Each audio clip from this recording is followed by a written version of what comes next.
One thing that EVE Online teaches about human nature is that social constructs are very fragile and require a lot of effort to sustain. EVE Online, like other MMOs, has player groups that band together to accomplish goals.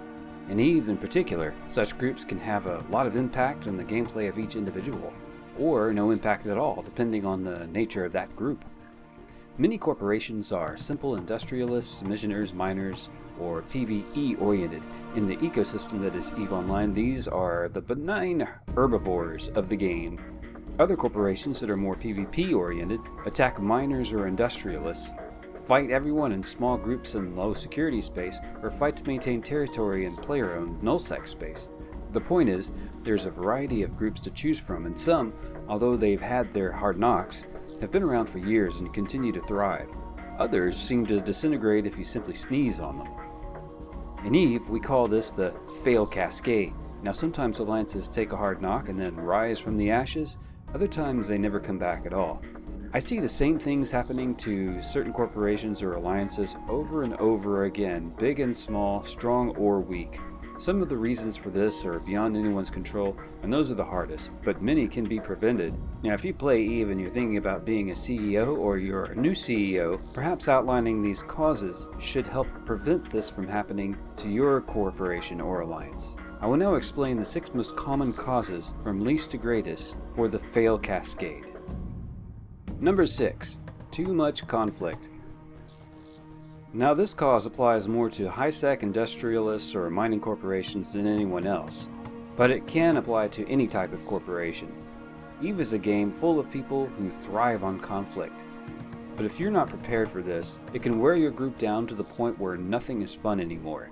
If the corporation or alliance is under relentless attack for a long period of time, even if they enjoy PvP, the exhaustion will take its toll.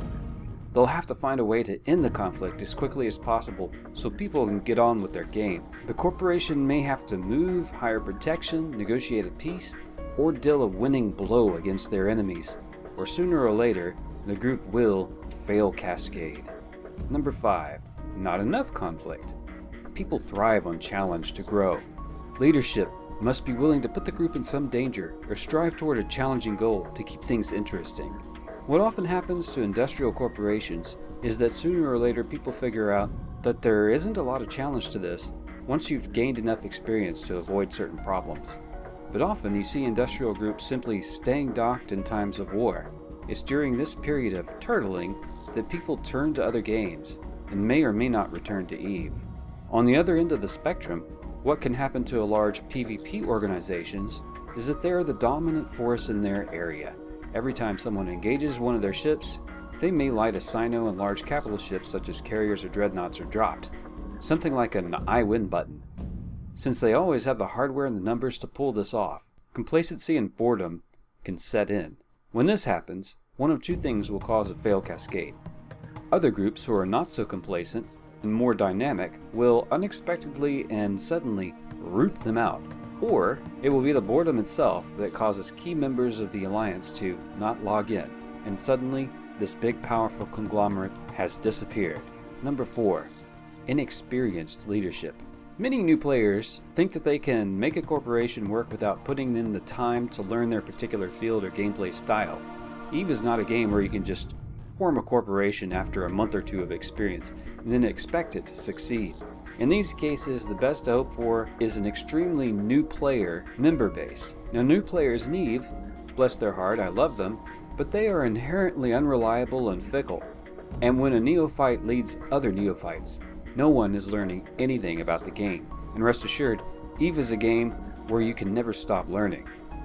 Now, some of these new CEOs are actually very intelligent or talented, and they can absorb knowledge about the game relatively quickly. But this knowledge is meaningless if they cannot lead others to accomplish a goal. What looks great on paper is often useless in practice. Inexperienced leaders will find they can never get any traction or people to consistently stick with them, which leads to the failure of their corporation or alliance. If you're inexperienced in EVE and want to learn how to be a CEO, I would suggest that you first go join a successful corporation, learn what makes them tick, and then start your own later on. Number 3. Major changes. Sometimes a major change is necessary to save the corporation. Sometimes it isn't. In either case, a change will always be risky and can cause some major problems. A move from one area of the universe to another is sometimes a grueling affair, requiring a lot of time and effort. And moving every 2 months or so can cause people to never stay near your headquarters, go elsewhere, or fly alone most of the time. Sometimes if your corporation suddenly joins an alliance, the dynamic can change everything. Unless your corporation started the alliance or is the executor of the alliance, the leadership of your corp is no longer truly in command of it. The alliance may want you to be involved in certain conflicts, follow certain rules, or do things that are counter to your corp's culture. Something similar can happen if your corporation is suddenly enrolled with the faction warfare militia. Sometimes the leaders themselves are ready for the change, but wish to keep control of their corporation. As I myself went through this, having found that a corporation that is fully committed to PvP as the primary focus was much more interesting than an exploration corp. Many of my corp mates were on the same page, but many were not. The leadership has to be willing to let go of those who aren't on the same page as them and replace them. If the majority are not on the same page, if the leadership is not willing to put in the effort to change their minds or recruit replacements, then the corporation is doomed. Too many changes too often will cause a fail cascade. Number 2, Betrayal and Rebellion.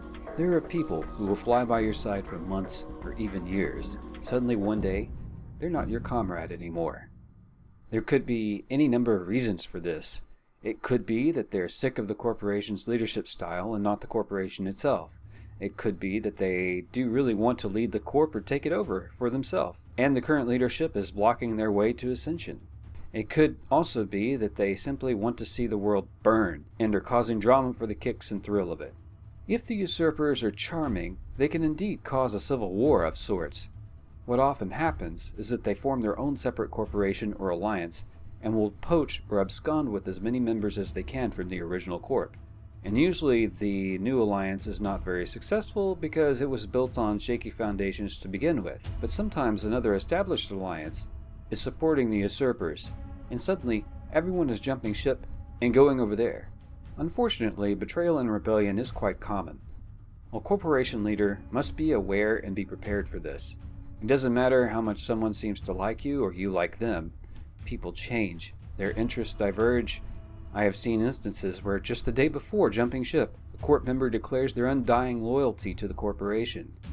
You must come to expect this if you are a leader. Eventually someone will try to betray you, take over, or go their own way and take as many members as possible. Sometimes, even the perfect leader who has made no mistakes will have to deal with this due to the self-important nature of human beings. However, if the leadership is strong, if a strong bond of camaraderie and trust has already been established from the top down, these betrayals always fail. The situation can often be the most emotionally draining part of the game, but if the leadership keeps it cool, things will pass, and the group will be stronger in spite of it. Now, the number one cause of corporation or alliance fail cascades is missing leadership. The number one killer of corporations and alliance in EVE is a leader who is not playing the game. Sometimes real-life circumstances can pull us away from EVE. Running a corporation or alliance can be stressful, so it is often better to let it go and deal with the real world instead. But sometimes the situation is one of game burnout. I see this a lot with inexperienced CEOs. They may play EVE 6 or 12 hours a day, almost every day for weeks, and then suddenly they're gone. Now, if you're on Discord or Steam, you'll see that they're playing other games. But the reality is, people have to rally around figureheads. They need leaders to keep them together. Often what happens is that a leader who takes a break is reluctant to log in because they spent too much time with EVE before. It may have become an unhealthy addiction for them. But to prevent this, controlled breaks from the game are necessary. There are some things corp leaders can do to mitigate the possibility of a fail cascade due to their absence. Although this is kind of rare, a good corporation or alliance has other leaders that will keep the CEO's chair warm until they return. Also, if the trust and camaraderie is strong, no one will have left the corporation in the leadership's absence. And finally, one can set certain goals to do that do not require leadership's attention. But the most important thing to remember is that it's far more effective to be consistent and reliable rather than obsessive with the game, and this applies to all EVE players. Playing the game obsessively will almost always lead to long periods of burnout. Taking many short breaks but reliably returning will be far less destructive to the corporation and your gameplay. If a leader can commit to 3 operations a week without compromising real life, then they commit to those 3 operations a week, no more, no less. It may be that they can only commit to 1, so be it. But if one month they're playing EVE 24/7 and the next they're not at all, this creates a pattern of unreliability and disperses unity and trust. People will always come back to leaders they know will be there for them. In conclusion, one can learn a lot about leadership from EVE Online, and those leadership lessons apply to real life. But in EVE, unlike real life, leaders have no entitlement to their authority. No one is being paid or operating in a life or death situation like in the military. All EVE player groups are volunteer organizations.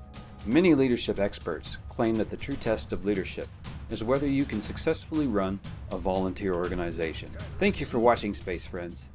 If you're a PvP player in EVE and looking for a corporation, feel free to look us up in the description below.